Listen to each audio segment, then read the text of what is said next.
नमस्कार दोस्तों, मैं हूं आपके साथ और हेडर राजेश बिश्नोई। इंसानियत के समाज का तजुर्बेदार और प्रतिष्ठित बुजुर्ग वर्ग, प्यार, ममता और प्रेम की मूरत प्रत्येक नारी, संपूर्ण उत्साह उल्लास से भरा युवा और प्रत्येक मतदाता मेरा अभिनंदन स्वीकार करें। जिस तरह से ताल ठोक के रणभेरी बजाई है, मैं उस महाभारत का कोई श्री कृष्ण पार्थ तो नहीं हूँ, लेकिन गीता उपदेश का एक अंश जरूर हूँ। आज से हजारों साल पहले एक महाभारत हुई जिसमें न्याय एक राजा को चाहिए था और अब न्याय प्रजा को चाहिए। समय कम है और मुद्दा बड़ा गंभीर स्थिति में है। मुद्दे पर पहुंचने से पहले हम लोग एक भूमिका बनाते हैं। बात 2002 की है, जब एक बच्चा 4th क्लास में पढ़ता था। उनके गांव में एक नेता आए। उन्होंने अपने भाषण में कुछ ऐसी ऐसी चीजें बताई जो गांव में थी नहीं। वो लड़का खड़ा होकर कहता है कि आप जो बता रहे हो ऐसा हमारे गांव में कुछ नहीं है। उस सभा में उसके पिताजी भी बैठे थे। खड़े होके आए, उस लड़के के कान के नीचे 2 लगा दी। का तो ज्यादा जानता है इनसे, बड़े लोगों के सामने बोलता है, वो इंसान जो बता रहा है वो सब सच है। अब बदलाव कहां से आता है? बात 2016 की है, जब बच्चा अपनी कॉलेज एजुकेशन कंप्लीट कर चुका है, उसकी ग्रेजुएशन कंप्लीट हो चुकी है, तो उनके गांव में एक नेता आए। उन्होंने अपने भाषण में कुछ ऐसी ऐसी चीजें बताई जो गांव में थी नहीं, लेकिन लड़के ने कुछ नहीं कहा। जैसे वो घर पहुंचा, उसके पिताजी ने खींच के कान के नीचे 2 लगा दी। कहा, बेटा जब तुझे पता है कि उसने जो कहा वैसा हमारे गांव में कुछ नहीं था, तो तू चुप क्यों था? उस लड़के ने कहा, मुझे कोई ज्यादा जरूरत है क्या? वह हर इंसान चुप था। उस पिता ने कहा कि एग्जैक्ट बेटा यही, हम लोगों को हमारी जरूरतें महसूस नहीं हुई और आप लोग अपनी जरूरतें महसूस करने की कोशिश नहीं कर रहे हो। अब फिलहाल हालात क्या है? नेताजी के फटे जूते, घिसी चप्पलें पांव में, सरपंच के चुनाव आ गए मेरे गांव में। खीर, हलवा, लापसी, सांगरी सब बटेगी। अब कुछ दिन तक जनता अकड़ अकड़ के चलेगी। हर जुबा पर चुनाव की बातें होंगी, प्रचार में लोगों की दिन रातें होंगी। कड़वी चाले चलेगी नीम की ठंडी छांव में, सरपंच के चुनाव आ गए मेरे गांव में। जो जवाब नहीं देते थे उनकी तरफ से सलाम आने लगे हैं। जो जवाब नहीं देते थे उनकी तरफ से सलाम आने लगे हैं। वक्त बदल रहा है, नीम पे भी आम आने लगे हैं। अरे गलियों में इतना कोहराम क्यों है? हर चेहरे पर इतना तनाव क्यों है? पता चला कि करीब सरपंच के चुनाव आने लगे हैं। एक भला मानुस चार्ल्स कैट्रिक, उसने कहा कि किसी समस्या को ठीक ढंग से बताना उसका आधा हल होता है। हम जिस मोड़ पे खड़े हैं वह हमारी समस्या है, हमारा नेता। क्योंकि नेतृत्व का मतलब होता है सही रास्ता बताना, हुकूमत करने का नहीं। और हम में से कोई भी इंसान एक ऐसा सरपंच नहीं चाहता जो खुद प्रशासन की निंदा करता हो, जो खुद डेमोक्रेसी की निंदा करता हो, जो खुद लोकतंत्र की निंदा करता हो, जो खुद हमें कहे कि भैया प्रशासन तो ऊपर से लेके नीचे तक लीक है, मुझे सरपंच बना दो फिर सब ठीक है। और एक बात तो हमें वैसे ही समझ नहीं आ रही कि जो इंसान गरीबों के लिए लड़ता है वो लड़ते लड़ते अमीर कैसे हो जाता है।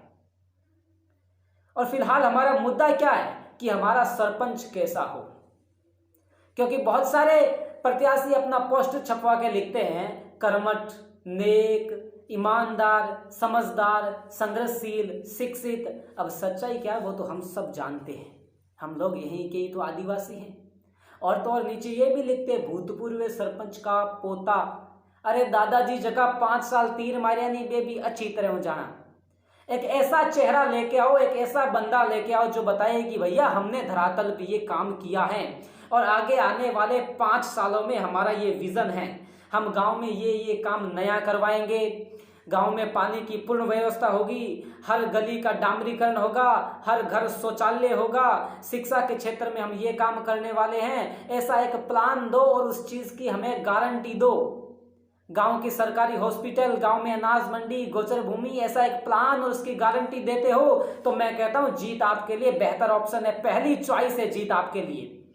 खुदा ने खास्ता किसी पॉलिटिकल कंट्रोवर्सी की वजह से आप हार भी गए तो ट्रस्ट मी, यकीन मानिए हमारे ऊपर किसी इंसान की जीत की खुशी से ज्यादा हम आपकी हार के चर्चे मशहूर कर देंगे। बस आप प्रूफ करके दिखाइए कि हाँ ये वजह है भैया हमें वोट देने की, और कुछ इस तरह से लड़ करके और हार करके दिखाए कि सामने वालों को अपनी जीत का भी पछतावा हो। लोग अक्सर कहते हैं कि पंचायती पंचा नहीं सौ बात है। हो सकता है भगवान की भी यही मर्जी हो कि भैया आप अपने पैरों पे खड़ा होने से अच्छा है अपने मुद्दों के बल पर सामने वाले की खटिया खड़ी कर दो। और अच्छी बात यह है कि बहुत सारे बुजुर्ग प्रत्याशी चाहे किसी भी आरक्षित सीट से हो, गांव के सामने भी खड़े होकर कहीं ना कहीं गांव के साथ में खड़े हैं। हर उम्मीदवार उनसे राय ले, राड़ ना ले, लेकिन कमाल की बात यह है कि इस वक्त कुछ नए नए चेहरों का इस तरह से निकल करके आना यह बताता है कि भाई साहब अब सोच बदल चुकी है, समझ लो बहुत कुछ बदलने वाला है। लेकिन हर उम्मीदवार, हर प्रत्याशी एक चीज याद रखे, never break two things in your life. दो चीजें जिंदगी में कभी मत तोड़ना, ट्रस्ट एंड प्रॉमिस, आपका भरोसा और किसी से किया गया वादा। Because when they break then don't make a noise but pains a lot. जब ये चीज़ें टूटती हैं तो आवाज़ नहीं आती, लेकिन दर्द बहुत होता है। आपके जब वादे और आपका भरोसा टूटता है तो दर्द बहुत होता है, जो मैं शब्दों में बयान नहीं कर सकता।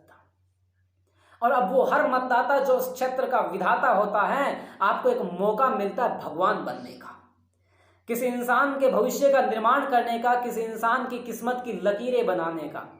एलिस वॉकर ने कहा कि हम लोग आमतौर पर अपने अधिकार ये सोचकर खो देते हैं कि हमारे पास कोई अधिकार था ही नहीं। मैं बताऊं आपकी वोट की ताकत कितनी होती है। The ballot is stronger than A bullet. Abraham Lincoln, जिसने डेमोक्रेसी की डेफिनेशन दी, उसने कहा the ballot is stronger than A bullet. आपके हाथ पे जो मतदान की स्याही लगती है उसकी ताकत एक गोली की ताकत से ज्यादा तगड़ी होती है। आप खुद देख लो आपके वोट की खासियत। हम वोट तो फकीर को देके आते हैं, कम वक्त 5 सालों में शहंशाह बन जाता है। The vote is most powerful non violent tool we have. अहिंसा को प्रदर्शित करने का हमारे पास सबसे तगड़ा तरीका हमारा वोट होता है। और किसी इंसान का वोट नशे की भेंट चढ़ना। क्या आपका समय और सम्मान इतना सस्ता है आप कुछ नशे के पैकेट और 2000-2500 रुपए के लिए अपने 5 साल बेच दोगे? बड़ी कमाल की बात है। आप अपनी इज्जत और अपना ईमान अपने हाथों से नीलाम किए जा रहे हो। अरे आपका किसी सरपंच प्रत्याशी के भंडारे में 5 दिन शराब पीना, ये 5 साल खून पसीना दोनों चूस लेंगे। और वोटिंग के दिन आपके हालात क्या होंगे? एक बंदा ईवीएम के सामने जाके खड़ा हो गया, काफी देर तक खड़ा रहा, तो पोलिंग ऑफिसर ने पूछा भैया क्या सोच रहे हो? तो बोला सोच रहा हूं यार रात पिलाई किसने थी। मैं कहता हूं हम लोगों ने हमारे गांव के प्रति, हमारे क्षेत्र के प्रति जितनी भी गलतियां की हैं उन्हें सोचकर पछताओ। लोग कहते हैं कि अब पछताया क्या हो तो जब चिड़िया चुग गई खेत। मैं कहता हूं भैया पछताओ नहीं तो चिड़िया तैयार बैठी है, फिर से चुग जाएगी। और फिर भी आप लोगों को लगता है कि मैं तो एवं ही हूं और मेरी बात से आपको कोई फर्क नहीं पड़ता, और फिर से आपने गलती दोहराई। तो आपके 5 सालों में जो हालात होंगे वो भी मैं पहले से बता दूं, धोबी का कुत्ता, न घर का न घाट का। ऑल द बेस्ट उन सब लोगों को जो राष्ट्र के निर्माण में भागीदार बनेंगे।